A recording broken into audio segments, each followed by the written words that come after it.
been asking for. Like, okay, in this time, we have been working on an amazing app. We have been doing like really nice activities, but what about the interaction between us? Yeah.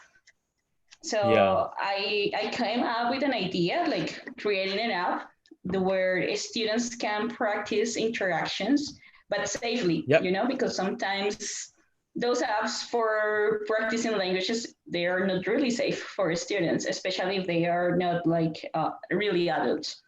So let's see what happened. We can talk Yeah. about that. Language is actually the number one use case of the app so far.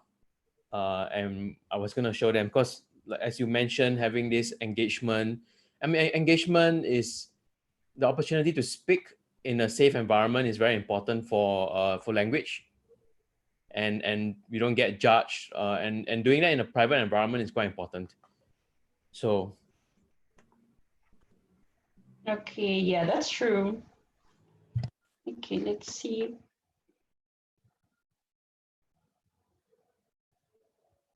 Okay, we're gonna wait if some people show up and we're gonna start like in 5 minutes. What did you think?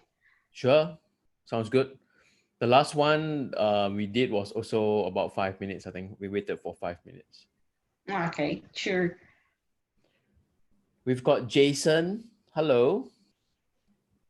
Hi, Amani. Amani has been on this for a while. Hi. Hey. How What are do you, you do, Amani? Amani? Fine, alhamdulillah. Where are you, Amani? I am in Saudi Arabia. Wow, Sorry? nice. Saudi Arabia. Whoa. Middle East. You're in the Middle East. This is the Yes. East session. This is Yesterday around the was world. Latino session. Yesterday, all the presenters were from Latin America, Mexican, Colombians. Today is East time. For a change, for a change. Yeah, that's nice. Hi, Andrea. Hello, Andrea. And hello, Jason. Where's Andrea and Jason from? We're trying to fill the map. We have Singaporeans, we've got Indonesians. I'm in the US right now. Ah, nice. Okay, we've got guys coming in.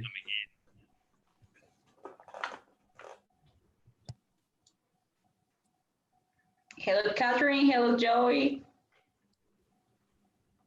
Wow, from Toronto.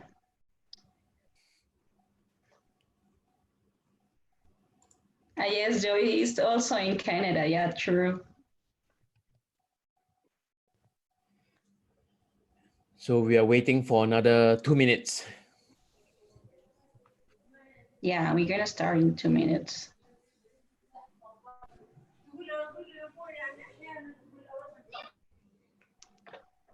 One day I have to go to Colombia, man. Yeah, sure. Very welcome. I know nothing about it. I don't even know how many people are there in Colombia. Like, Singapore has like 5 million, 6 million, 5, 6, 7 more million. than that. You definitely have more than that. Yeah, that's true for sure. For sure. I don't know. Anytime that someone asks me about some geographical and population numbers, I don't know anything about my country. Okay, let me check.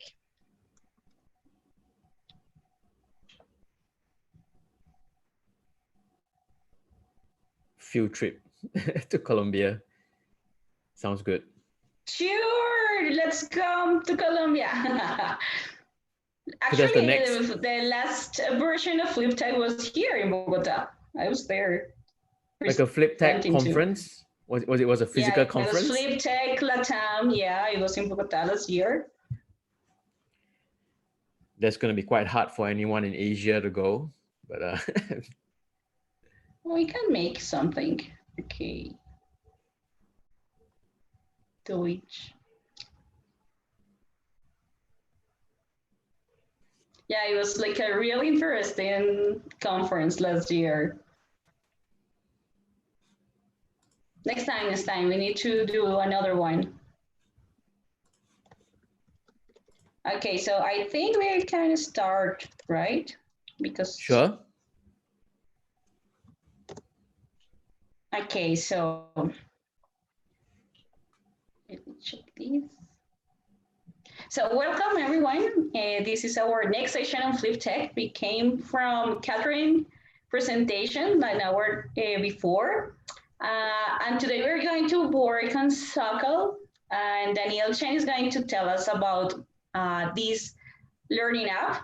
And he is always trying to do with social learning and interactive learning. So Daniel, all yours. Oh, wow. Okay.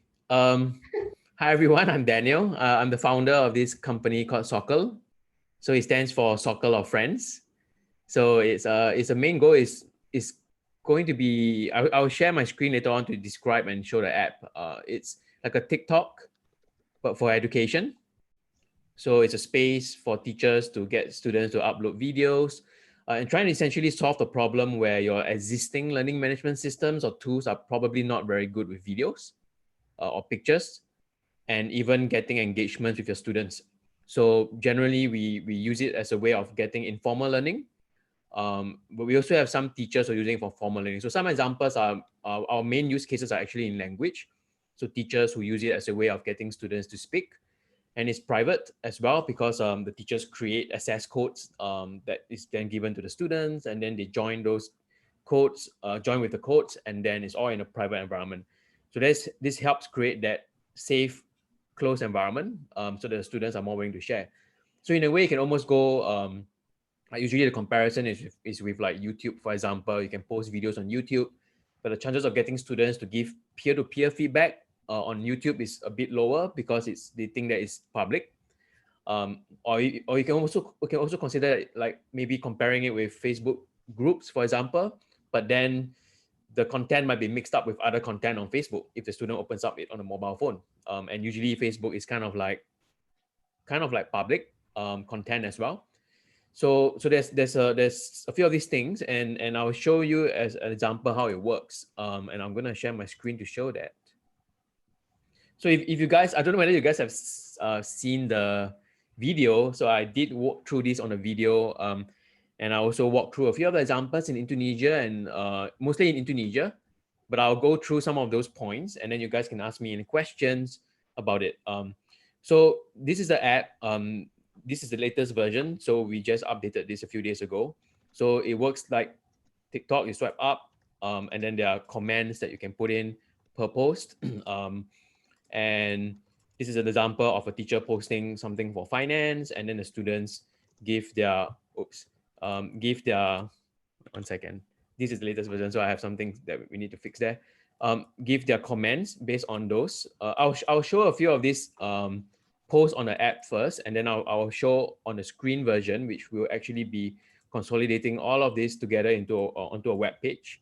So these are all the first posts. That's why it shows all of the same. So this is an example of a video that a student will upload on the app, and then she will hashtag. This is a Chinese language teacher. And then it's the same thing. So the different students will post their videos in this way. And then again, the comments, you can like the post. This is production, so I probably won't touch it. And then everything appears on,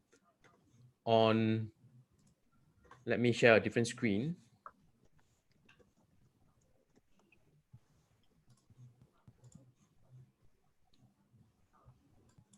Let me close this.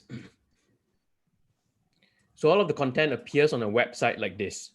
We consolidate all of the pictures and posts, because the problem that the teachers usually have is if you do it this way, you end up having hundreds and hundreds of posts. Like in this case, I have an English teacher, and we have like in this like 200. And I can't really see the screen.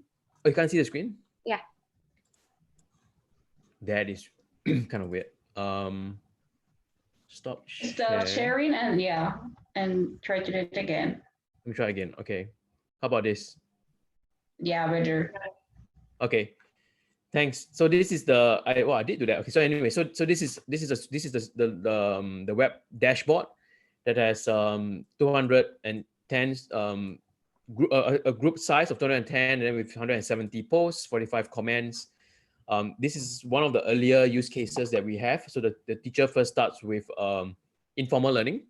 So this first post is actually from the teacher. She describes a scenario in a train station.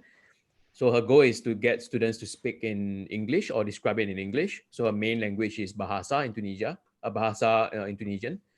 So the students will post or upload pictures from their mobile phones like this, and then they will describe it in English. So we have all kinds of cute posts. Then our goal is to then get the hashtags as well, so that we can try and build segments for the students, so that the teacher understands the students more. And then I'll show you in a bit how that looks like. So it starts with informal learning. There's a lot of these posts, and then it goes into a video like this, introducing yourself in 1 minute, and then explaining why is English important as an example. We like this because a student usually wouldn't post this anywhere else, not on Facebook, not on Instagram, because it's quite personal, but they are okay to do it with a group of classmates.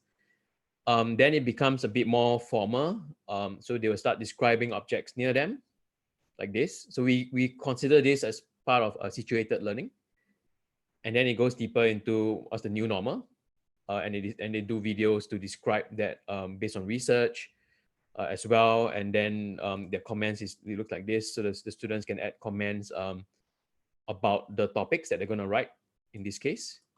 So this is one example of English. And then we have, this is finance. This is Lita's class. So we have video presentations of research topics.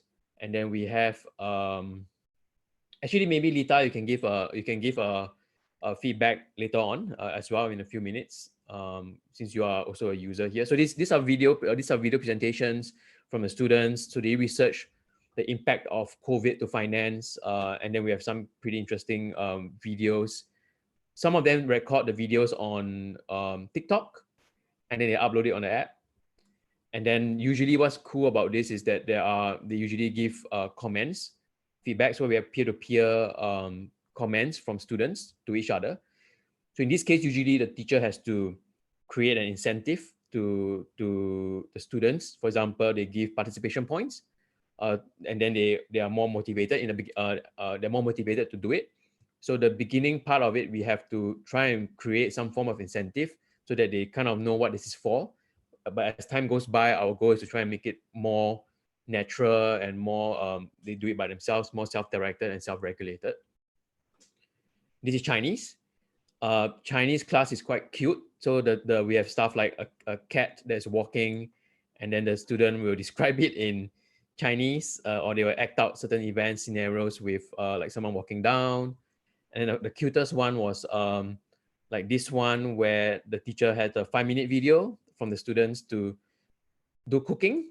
So she's actually cooking and then doing subtitles in Mandarin. And then in the same way, the teacher gets the students to give feedback to each other, like this in Mandarin. So these are some examples for language and also some opinions topics, but we also have science. So here we have science where the teacher gets the students to upload pictures of their diagrams. This was quite interesting because we were having like hundreds and hundreds of pictures like this, which kind of tells us that the existing systems that the teachers were using were not very good for new media, like pictures and videos. So we have, for example, one teacher who has a problem with Blackboard because it supports like 500 megabytes. So a lot of these videos are already like more than 500 megabytes by itself. So this was quite an interesting scenario and use case. And then there are discussions as well. And on this, what we can do is we can actually also sort it by the students. So we can sort it by the user so that the teacher can see all of the posts that are done by a student level. And we can also see the comments that are posted. So these are some of the examples. And then eventually all of this, we can get a cloud of all of the most commonly used words. We also have a leaderboard as well, the most commonly used, the most likes of posts that's been posted. And these are some things that we're working on. And my goal here is to then try and learn more, find out more about, learn more from you guys to see whether you guys have any other ideas, meet more teachers who are willing or open to brainstorm ideas about this. That's it. Okay, I have a question, Daniel. The first one, how did you manage the comments? Because sometimes students can be read between them. So how did you manage that kind of comments? Has they have like a option to ban those comments, or how can we make that? Right. So actually the problem is not so much about managing the comments. The problem, the biggest challenge is actually how do you get them to even comment in the first place? Because Okay. because in today's world, the students don't want to engage at all, right? If you ask them to add a comment somewhere, they don't do it. So in this case, how do you create an environment whereby they're even posting anything in the first place? So amongst all of our classes, only one class was actually in a self-directed way, actually contributing content by themselves. So that was so getting that done first was quite important. And we haven't got to the point whereby we needed to do some moderation or adjustments of the of that. But we do have a case where in Hong Kong, because the students were like K-12, so like 12, 13 years old, and they started spamming, and they started to also like even start swearing. So what we did was then we had to then figure out on the back end, do we block some of those words or do we star it? What do we do with those? So eventually what we did was we flipped it. So instead of using the word, so some of them put like ugly. So we flipped ugly to high potential. so something like that. And then the students say, hey, why did this change? But it was quite powerful for the teacher to then kind of go, oh, these were the few students that were actually swearing. But it's better for them to see it swear than to see that swearing from a teacher's standpoint than to eventually have the students swear on like WhatsApp. So that was kind of, because eventually they would go there and do it. So the moderation is not something that we currently have. And the goal is actually then how do we get the students to actually even post? But so far, we don't have that problem. And maybe because we are currently on the higher education stage and the students are kind of older, 19, 20 years old, they either do it or they don't. So that's currently where we are. Yeah, it would be nice taking into account that we are going to work with different ages. Okay, Jo has a question. She said, do the videos post automatically flagged for everyone to see, or does the teacher release them? Is posting automatically. So what happens is the teacher first creates a tag. So in this case, you could create one, for example, introduction, or rather, let's say it's English. So let's say we have a basic grammar, and then when the students post something, they will tag it with basic grammar. So everyone else with the same tag will see it. And then later on, you can create another tag for advanced grammar that will automatically be unlocked. And that's something that will kind of have some gamification element into it. So there's no releasing. What was quite cute, what was quite interesting to us was we found out that what happens is every time there's a post that's done, we send a push notification to the students. So in a way, the students are getting spam. So if you have a class of like 30 students, the students will get like 30 push notifications. So that was quite interesting because we actually asked the students, do you find it spammy? Because on a normal app like Instagram, you won't want to keep on getting notifications. But in this case, when we asked the students, they actually didn't find it spammy. Or they were actually fine with getting those push notifications because they wanted to see what the students were doing, what their classmates were posting, which was quite interesting to us because they might want to kind of go, oh, everyone else is posting, I should start posting too. So that was quite, then we started to ask them, are you actually watching your other friends' videos? And they said sometimes they do. So that was quite interesting to us because there was then a proof of some form of peer-to-peer learning. Okay, is there any option to hide the comments, or how we can, as teachers, work with those comments? Okay, so what the only way that the teacher have right now for the comments is to like it. So we do that as a like way. We also what we also do beforehand is that the teacher actually tells the students that they are being assessed for their participation. So we do have a way for the teachers to delete the comments, but we don't have like fancy automated AI style blocking. So I don't have a way whereby AI is blocking it. In the future, maybe we can have an algorithm that kind of, but we won't know, like some end of the day, the teacher or the administrator or the moderator has to decide. So we do plan for, in some cases, whereby the teacher can nominate some of the students to be like administrators or like a moderator, and that could then perhaps encourage those students to become almost like influencers within the class to help the teacher as well. So that was one of the ways where we were thinking of how do we help the teacher to save time from teaching, is when the students who knows the most could actually help other students as well. So those were some of the things that we were thinking of what do we do next. Yeah. Okay, I have another question, and it's more regarding to the privacy settings, because one of the things that we as teachers need to take into account is the security of our students.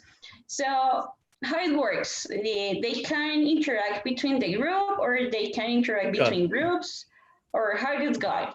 So the way that the app works is based on how we've designed it. It's based on the kind of like the code that you have. So it's kind of like a QR code or a password. So only people who have access to that code will be able to see the content, and how you want to manage it is up to you. So you could have either two classes sharing one, or you could have two classes having completely separate. So one of our latest requests was actually whereby the teacher actually wants, like, so I have one teacher who has 300 students. So she has 300 students, but she wants, and she's teaching English. So she wants those 300 students to talk to each other and engage because it's English. But she has like 7 classes.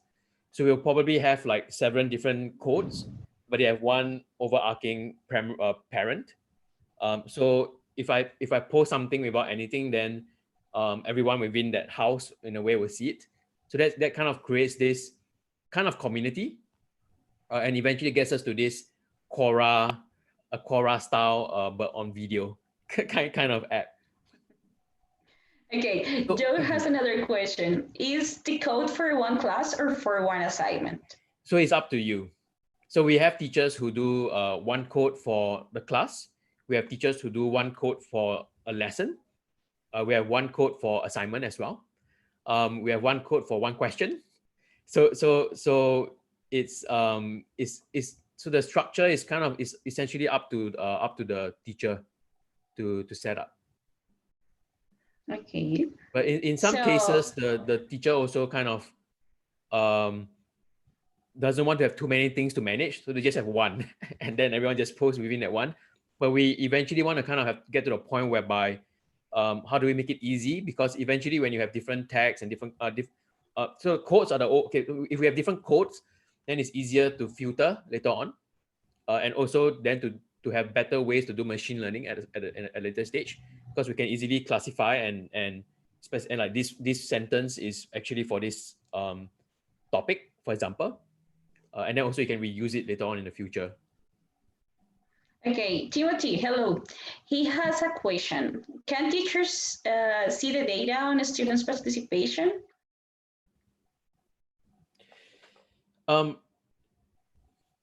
Right now, our data set is purely based on who's posting what on a time-based basis. So we have that dashboard just now, and it can sort by the student. So student A has 10 posts, student B has 5 posts. So that's the only way that we have right now. We don't yet have the teachers who are using this actively yet to tell me I want a sorting by number of posts, because that's almost as straightforward as just sorting it. Until the day, like maybe it could be tomorrow, that the teacher goes, can I have this? Then I'll do it. But we don't yet have that. And I think calculating that participation is not going to be difficult. It's just a percentage. But yeah, we need to get to the point of, so what if there are more likes? So what if there are more comments? does it link to more participation? And how do we calculate that number? So that's something that we don't know yet. And eventually it needs to lead back to, we are also doing some form of academic research. So with all of these pilots that we're doing in Indonesia and Singapore and Hong Kong, we are creating a model, and I can share that actually. So this is the model that we are working with. That I hope you guys can see the screen. Yep. Okay, cool. Sometimes the sharing is funny. So this is my online whiteboard. So I have, like, for example, mobile assisted learning, which is the app, leading to social learning performance, which is then having 4 sub factors, which is the ability to learn as a group, to do informal learning, whether the communication is open, do they feel that they are close to their friends and therefore able to learn more, and this contributes to a social learning factor. And then all of this, this is supported by the technology, which is the mobile tool itself, which is the ability to support videos, to support comments, and the UX itself. And then the last factor that contributes to this social learning is the individual. Does he find that instructions are clear? Does he think that the assessment and the rubrics is fair? We have some cases whereby the student says, based on the data that we have just done our last survey, some students go, this is not my style. And then they are not satisfied. So we have, so far our rating is 4 out of 5 students actually find that this entire thing is beneficial for them. And then that 1 out of 5, we kind of have to then find out why. So in some of these cases, when they go, it's not my style, we then actually need to study a bit more to understand, like, is it because the student just doesn't have very good collaborative skills? It's just very poor in teamwork, and therefore he doesn't think that there's a need to collaborate with other people. So those are the things that we are kind of focusing on as well, that we, based on our last survey. And this entire thing leads to a learning performance outcome, which at this point of time, we're trying to target on the ability to give students more confidence, especially in language, because they are more confident to share and speak. So we do all of our, for example, the analytics to try and get to this point and understand which of these factors should we prioritize on and focus on, to kind of get to that final outcome, which is this. Okay, what are the other options that we have as teachers? Just videos? I mean, students come to the app and record those videos, and what else? It's going to be in the so app. they can take pictures, they can take videos, they can they can comment, and that's pretty much the main thing, because it's basically like TikTok. It's the same thing. TikTok, you can browse, you can view things, and it's more for the teacher. So it's more for, like, we have different teachers using it for different things. We have finance teachers using it for getting research and then presenting the research. We have English teachers using it. We have Chinese teachers using it for the cooking. We have science teachers using it we have a lab teacher, a science lab teacher, who's using it for creating micro videos. So like 1 minute videos, 2 minute videos that he is then passing it on to the students to do in the lab. That's interesting because that was quite unique to us, because we didn't know that. So with this COVID situation, the teachers now only have, the teachers have this mandate that they have to finish the lab in like 15 minutes to minimize contact, and so they have to quickly finish and go. So with this app, they're able to go in and quickly, easily follow like a 2 minute video. And the best thing about it is they can rewind and they can move forward on the video. But in real life, if a teacher is doing a demonstration, you cannot rewind. but that's true, right? But so in most of these cases, the teachers, like in lab as well, when the students are doing the experiments, there is that problem whereby if the teacher is not in front of you looking at the experiment, you just lost the experiment, right, as a teacher. So if here the student is able to capture it on a video, and then the teacher is able to at least get all the videos, and you can choose to watch whatever you want, but at least you have a choice. But in the past, if you're not there, you lost it. So in this case, usually what happens is that the teacher then passes it on to a lab technician or a lab assistant to follow up and support it. But all of this is because technology hasn't been able to support all of this in the past. So for any teacher who has more than 20 students in his class, you basically have to kind of don't do it, which is like giving feedback to students. You don't have enough data or information about the students to give feedback. And even if you wanted to give feedback, what channels do you have? Like forums are terrible, and you may not want to use WhatsApp to give feedback to your students. So there's basically no good channel to give very personalized individual feedback. So that's why some of our teachers are using it, and they go like, I don't want to give up my WhatsApp number to my students. So they wanted a way that is a bit more more for education, and also like we have some of those tools that are that some of the students just don't like. So those are just few of the different reasons why we're doing this. Okay, is there any option about giving feedback right away in the video? Like, okay, the student upload the video, and then can I, as a teacher, give like some feedback and look, oh, rate that video? Sorry. So the teachers can watch the video on the mobile and give a comment, or they can give the comment on the website as a group. So you can do everything together in one place. So when we build a web dashboard so that the teachers can look at everything in one go and give comments together, as opposed to swiping one by one. Because if you have 100 videos one by one, man, that's gonna be difficult to add one by one. So we just put everything together in one place, and that was the goal. And then we can focus all of the analytics based on the web dashboard. We do have the ability to do sharing as well, so you can share your post. So you can share. So for example, if a teacher wants to create an activity, you can share that on for example, WhatsApp, and then students can click on it and open it straight away.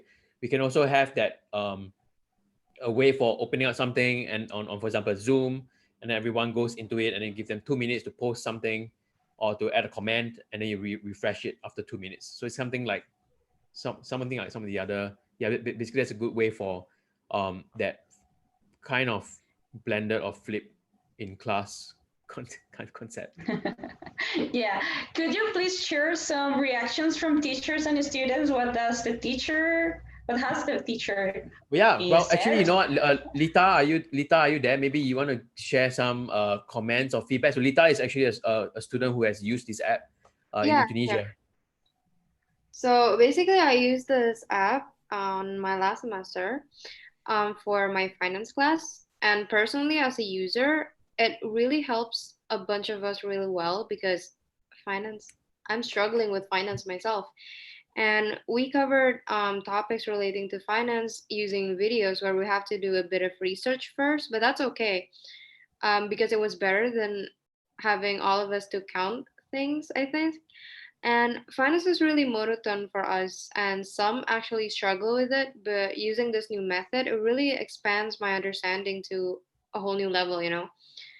And so basically, like Daniel has explained, we created a class group within the app, and the lecturer instructed us to cover some financial related topic in a video. And this really helps, honestly, especially because we can't see each other during the pandemic, you know. And I'm so happy to say that I managed to get an A in this class because the whole assignment thing. Because I wouldn't be able to get an A if I actually have to count, and that really helps. Okay, interesting. Okay, I don't know, some of the participants are here. Do you have any question for Daniel?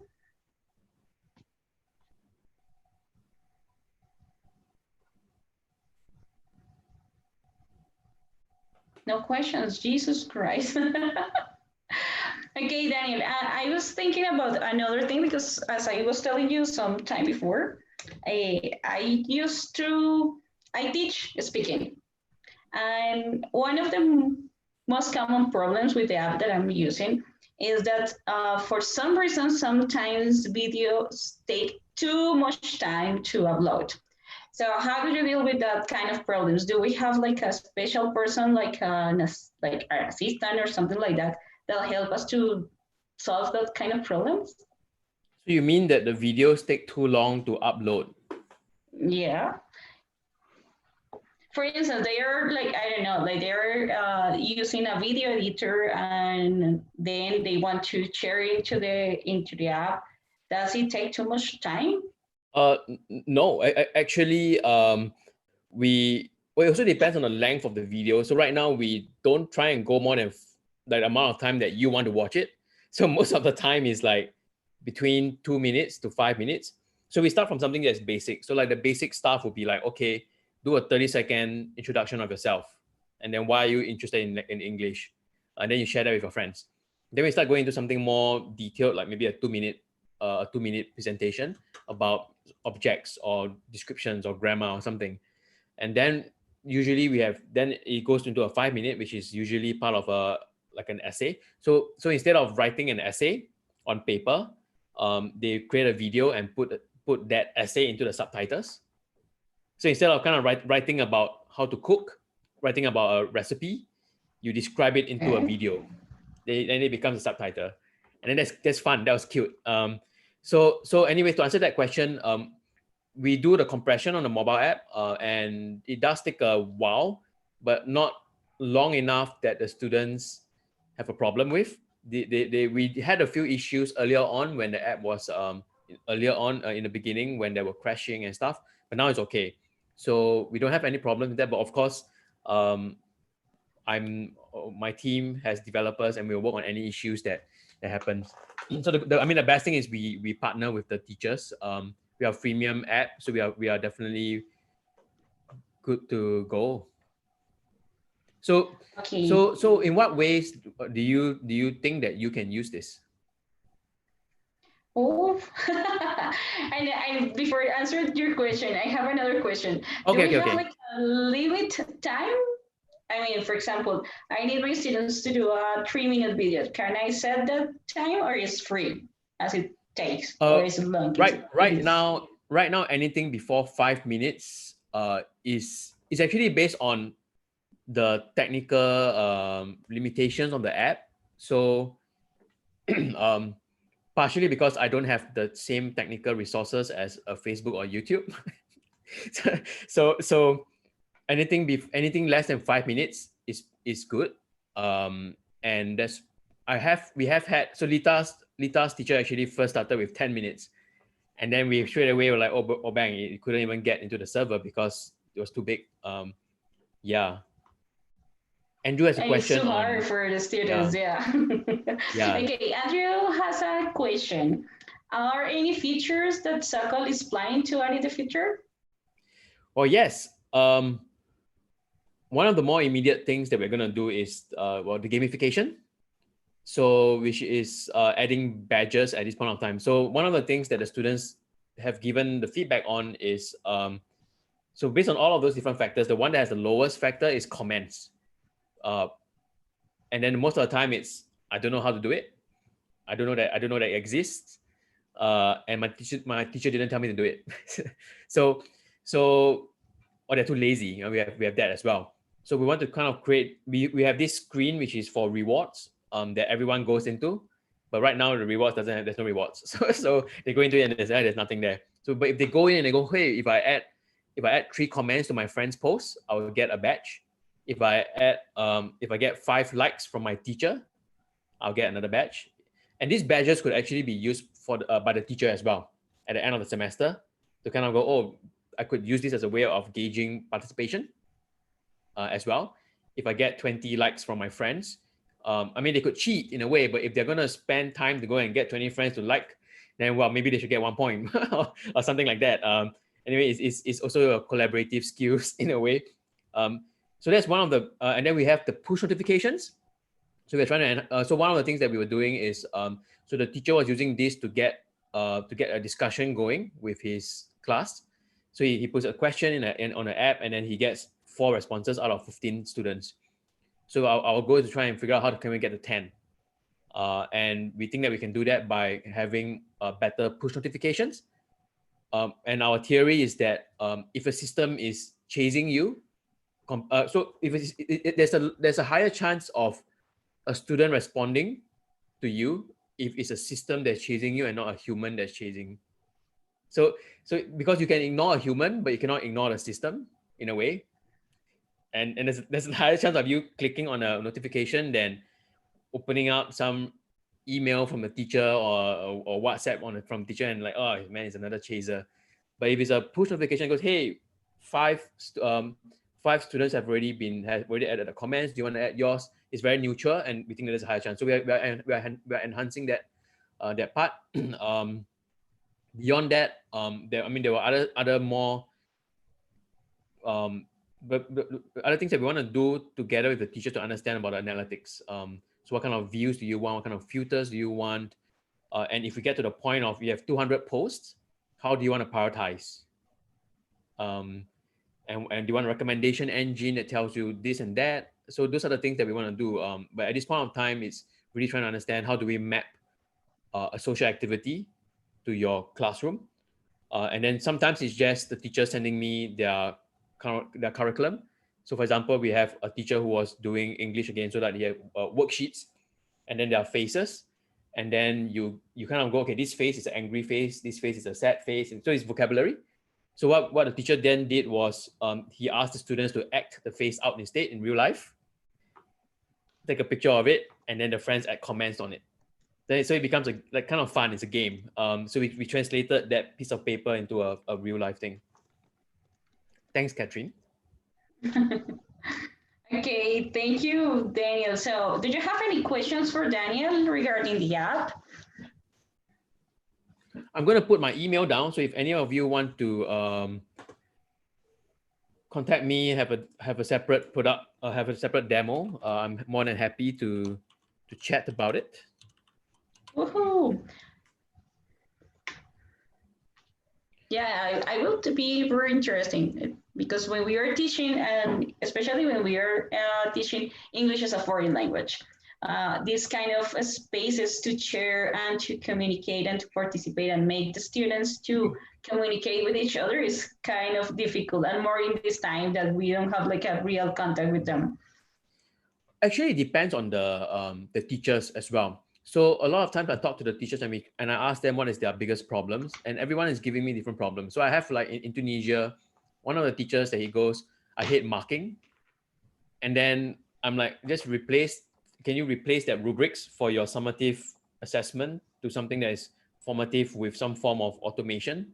So instead of, because his problem is he has to go and get a piece of paper from he has to print out paper, he has to go and we have to go and, I mean, you can automate some of these things with existing tools, but those tools he might have had to get a different kind of approval from. He has different things that he has different hoops he has to climb or to jump through. But if there's and here there was a way that we can brainstorm. Hey, let's just get rid of this activity. We also have different things, like for example, a teacher who is like field trips. So what he usually does is he does the field trips, and then he gets the students to write an essay. But he feels that doesn't really give him enough information about whether the students have learned anything. So what we are going to do next is actually getting the students to interview during those field trips, and then recording those 2-minute interviews. So his activity was to actually bring students to a housing estate for less advantaged residents, and then they were supposed to look around and then come back with an essay. But now they're gonna do an interview with the residents. So that's another. So it seems like this is very good for situated learning. So based on the situation, based on the place. We also have marketing is really good. So marketing quite powerful, whereby the students can, as soon as they see some interesting advertising at the train station or on the bus, they can take a picture, and it's more efficient. You can't do it anywhere else. You can't do this on any other app. Yeah, and it's very interesting because it's contextualized. It's their context. It's like it's gonna be really meaningful to them. To try to use their reality into the classroom. Yeah, that's true. And there was one thing we were doing with albums as well. So we were allowing students to create albums on the app, and that's something a bit more advanced. So most of the time the teachers are still at step 1A, which is how do I do the very first task. So the albums will come in later on in a more advanced mode. Okay. Interesting. So, Andrew, do you want to make a comment? Yeah, I just wanted to, Matthew Morlake was messaging me. He's having Wi-Fi connection problems, but just wanted to make sure that somebody again, properly thanks you, Daniel. Double duty today as well. And actually also, I don't know if this was mentioned earlier, right? It's like middle of the night it's like middle of the day for me here. So you're giving this all this time. And again, everyone who's come in for this. Durley, thank you so much for moderating as well.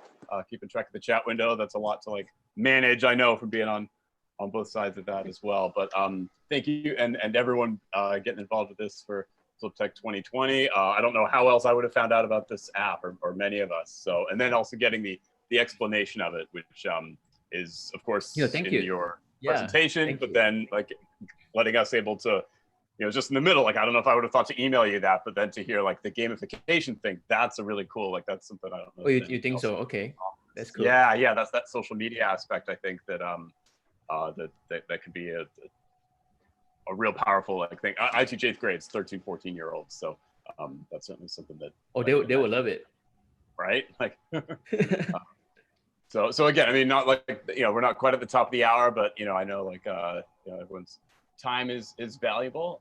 So I'll mute myself. But again, thank you both so much. We do not take this for granted. Thank you. Okay, so anyone has another question? Actually, we are about to finish. Yeah, I think we should be fine. Yeah, and also because you need to sleep.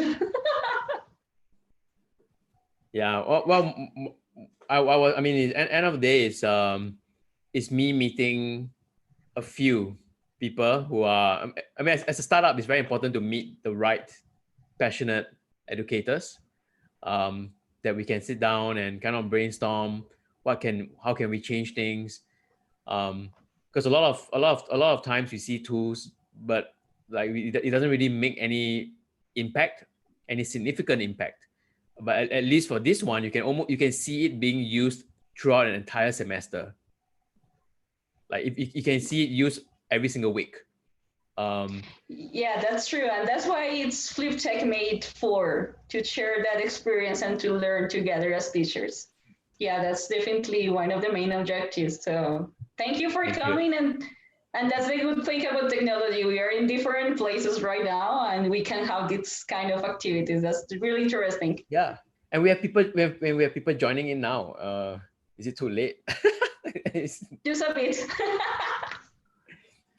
Okay, guys, thanks for joining. But we are done here. But yeah, thanks. I think we are good. We have a good chat today. Yeah, thank you so much, Daniel. So see you in the next conference. Thank you. See you guys soon. Thank you. See you around, Daniel. You need to go to sleep. Bye, everyone. Bye.